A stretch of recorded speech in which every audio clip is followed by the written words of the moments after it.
안녕하세요. 김태희입니다. 오늘은 3만 년 전의 이야기로 올라가 보려 합니다. 편안하게 옛날 이야기 듣듯이 들으시면 좋을 것 같습니다.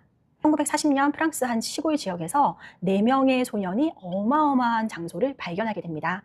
두 가지 가설이 있는데요. 한 가지는 로봇이라는 이름의 강아지를 찾아서 떠났다가 그 강아지가 깊고 커다란 동굴 속에 빠져 있는 것을 보고 찾으러 들어갔다가 커다란 동굴 벽화를 만나게 됐다라는 이야기가 있고요.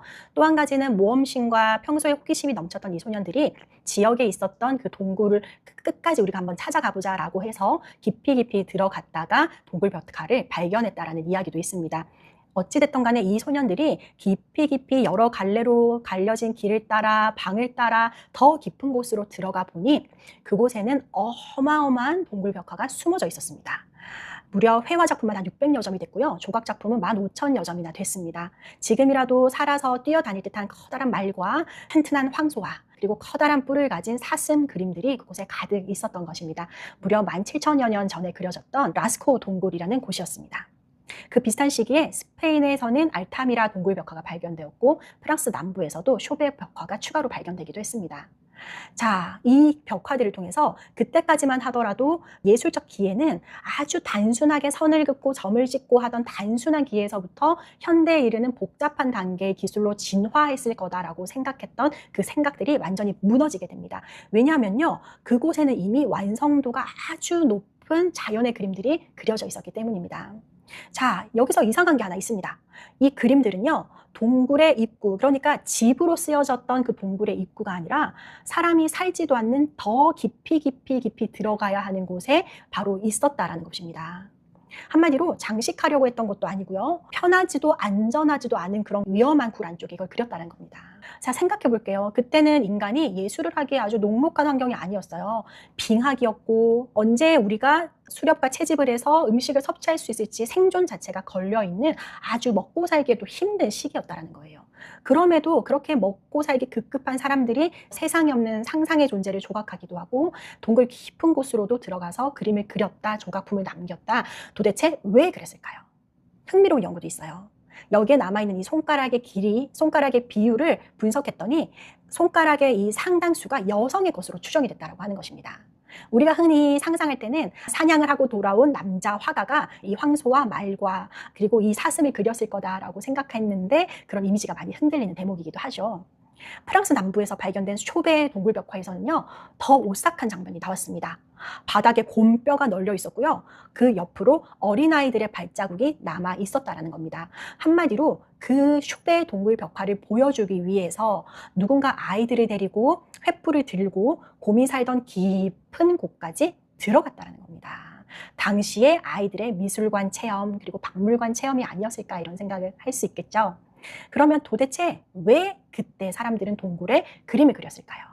정답은요, 아무도 몰라요.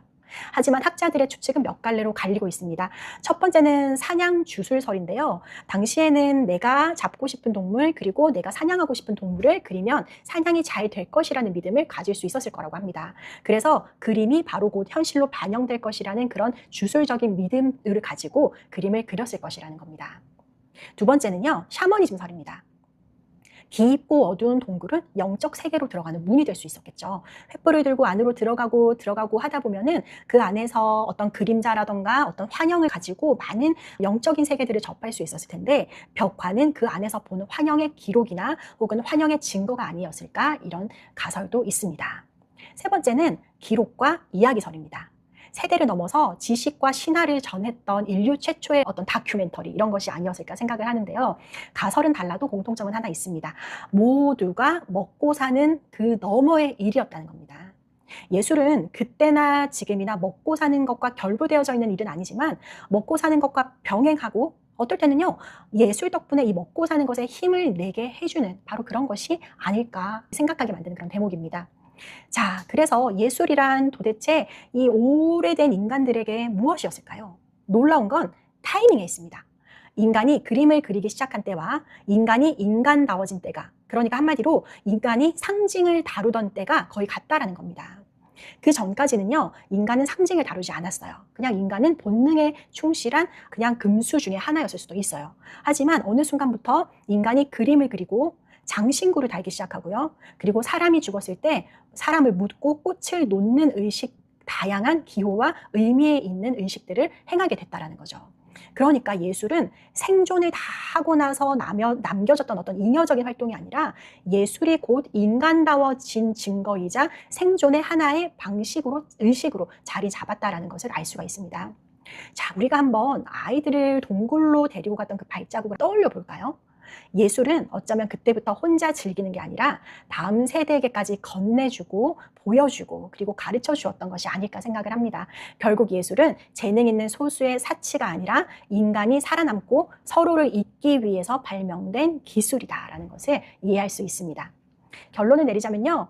3만 년 전부터 우리 인간들은 먹고 살기에도 급급했지만 아이들의 손을 잡고 남자고 여자고 무성곰이 살던 동굴의 깊은 곳으로 들어가서 그림을 그리고 그림을 남겼습니다. 바로 이게 인간입니다. 그러니까 우리가 예술로 살고 싶어하고 예술을 필요로 하는 것은 유별난 취향이 아니라 무려 3만 년이나 된 아주 오래된 인간의 본능이라는 것입니다. 자, 그런데 여기서 우리 자신에게 한 가지 물어볼 게 있어요.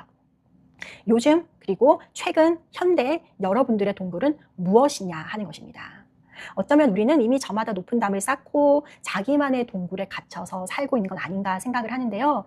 일도 그리고 다양한 화면과 그리고 불안과 그리고 너무나 많은 고민들로 우리의 벽을 세운 채 이미 내 담 속에서 내 동굴 속에서 살아가고 있다는 생각이 듭니다. 옛사람들은요. 그 동굴의 벽에 그림을 그리면서 어둠 속에서도 자기 마음을 꺼낼 수 있었습니다. 그렇다면 지금 우리의 동굴, 이 현대인들의 동굴 안에서 우리의 마음이 우리에게 원하고 우리에게 시키는 것은 무엇일까요? 오늘 하루 그 목소리에 귀 기울여 보시기를, 그리고 3만 년 된 그 본능에 한번 여러분의 마음을 열어보시기를 바랍니다. 오늘도 말씀드립니다. 예술합시다.